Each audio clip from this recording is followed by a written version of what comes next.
Javed Akhtar India के अंदर ये किसी भी इंट्रोडक्शन के मोहताज नहीं है, क्योंकि ये इंडिया की फिल्म इंडस्ट्री के एक बहुत ही मशहूर स्क्रिप्ट राइटर और पोएट है। आसान भाषा में कहें तो ये फिल्मों की कहानी लिखने के लिए और फिल्मों के जो गाने होते हैं, जो शेर होते हैं, उनको लिखने के लिए जाने जाते हैं।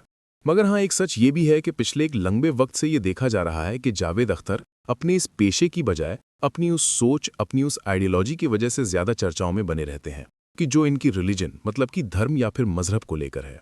क्योंकि आपको पता होना चाहिए कि जावेद अख्तर एक एथीस्ट हैं, मतलब एक नास्तिक हैं, कि जिनके मुताबिक गॉड या फिर दूसरे शब्दों में कहें तो खुदा वजूद ही नहीं रखता है। वर्थ नोटिसिंग बात तो ये भी है कि जावेद अख्तर भारत के उन इक्का दुक्का मशहूर लोगों में से एक हैं कि जो ना सिर्फ नास्तिक हैं बल्कि इस बात का खुलेआम ऐलान भी करते रहते हैं और आए दिन कहीं ना कहीं पर अलग अलग मंचों के जरिए से इससे रिलेटेड बातचीत भी करते रहते हैं। फिलहाल आजकल मतलब दिसंबर 2025 के बिल्कुल आखिर में ये एक बार फिर से काफ़ी चर्चाओं में है और उसकी मेन वजह यह है कि इस बार तो जावेद अख्तर ने इस टॉपिक पर डिबेट ही कर डाली है।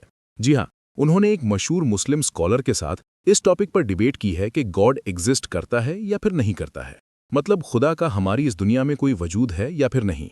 अब डिबेट में तो सभी लगे हुए हैं, मगर आप में से शायद बहुत कम ही लोगों को ये पता होगा या जिनको पता चलेगा उनको जानकर काफ़ी हैरानी होगी कि जावेद अख्तर, जो आज की डेट में इंडिया के अंदर जो नास्तिकों का पूरा ग्रुप है या नास्तिक लोगों की जो अपनी कम्युनिटी है उसका सबसे बड़ा या सबसे मशहूर चेहरा बन चुके हैं, वो दरअसल खुद भारत के मुसलमानों के इतिहास के जो चंद सबसे बड़े आलिमे दीन हैं उन आलिमों में से एक आलिम के घर पर पैदा हुए थे।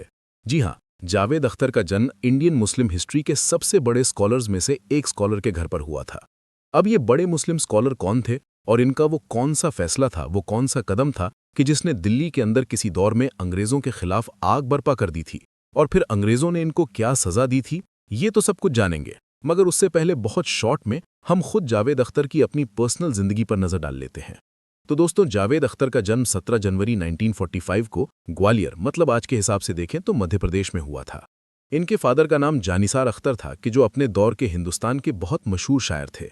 माँ का नाम सफ़ी अख्तर था जो पेशे से राइटर थीं, मगर जावेद अख्तर को बहुत कम उम्र में ही मतलब बचपन में ही छोड़कर चली गई थीं।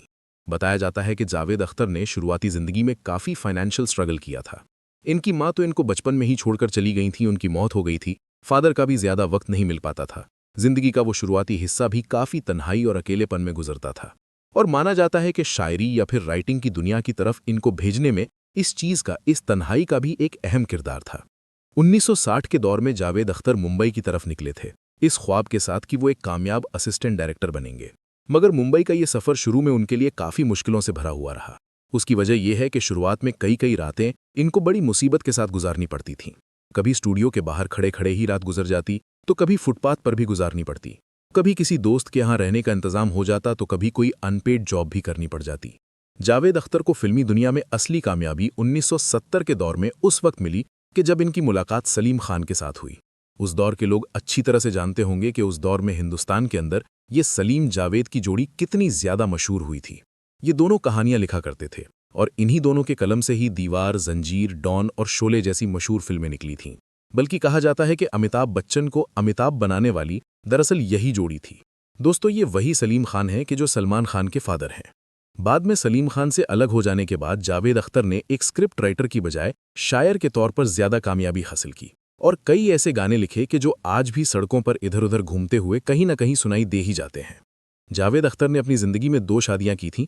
पहली हनी ईरानी से कि जिनसे 1974 में शादी हुई थी और 1985 में तलाक हो गया था। दूसरी शादी इन्होंने एक्ट्रेस शबाना आजमी से की थी कि जिनसे इनकी शादी 1984 में हुई थी।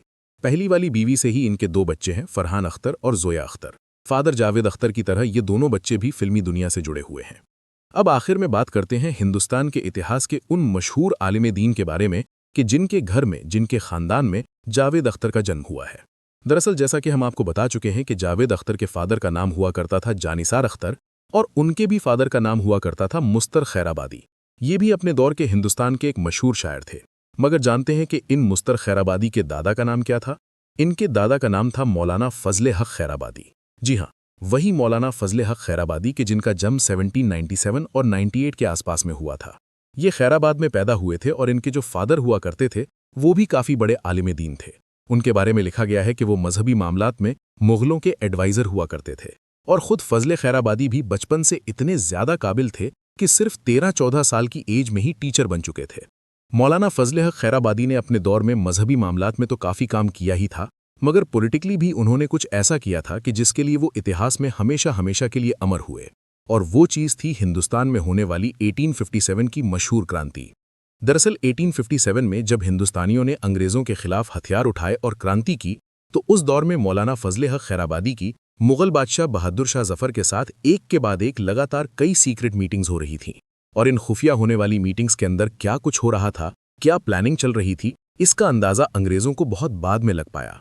दरअसल जैसे ही बख्त खान के जो उस दौर में भारत की तरफ से आर्मी चीफ बनाए गए थे, वो अपनी 14,000 की फौज बरेली से दिल्ली की तरफ लेकर पहुंचे, वैसे ही मौलाना फजल हक खैराबादी ने जुम्मे के रोज़ तमाम लोगों को इकट्ठा किया, मतलब एक भारी मजमा बुलाया, बहुत सारे आलिमों को बुलाया और तमाम आलिमों के सिग्नेचर करवा के एक बड़ा फतवा जारी कर दिया।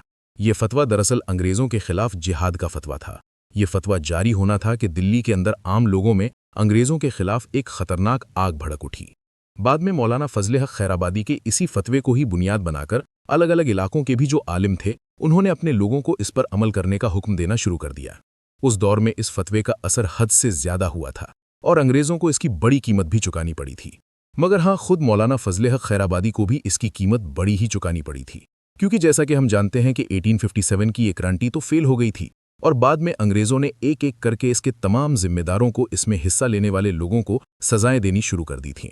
अब क्योंकि मौलाना फजल हक खैराबादी के उस फतवे ने दिल्ली और आसपास के इलाकों में बहुत गहरा असर छोड़ा था, तो इसीलिए इनको भी ना सिर्फ गिरफ्तार किया गया, बल्कि बड़ा मुजरिम समझते हुए काला पानी की सज़ा सुनाई गई और काला पानी भेज दिया गया। और वहीं काला पानी में ही अपनी ज़िंदगी के आखिरी दिन गुजारते हुए मौलाना फजल हक खैराबादी की वफ़ात हो गई थी। तो ये थी मौलाना फजल हक खैराबादी और जावेद अख्तर के कनेक्शन की कहानी। वीडियो अगर जानकारी से भरपूर लगी हो तो लाइक कर सकते हैं, दोस्तों के साथ शेयर कर सकते हैं, और ऐसी ही नॉलेजेबल और हिस्टोरिकल वीडियोस हमेशा देखने के लिए हमारे इस चैनल को सब्सक्राइब करने के साथ साथ बेल आइकन को ज़रूर प्रेस करें।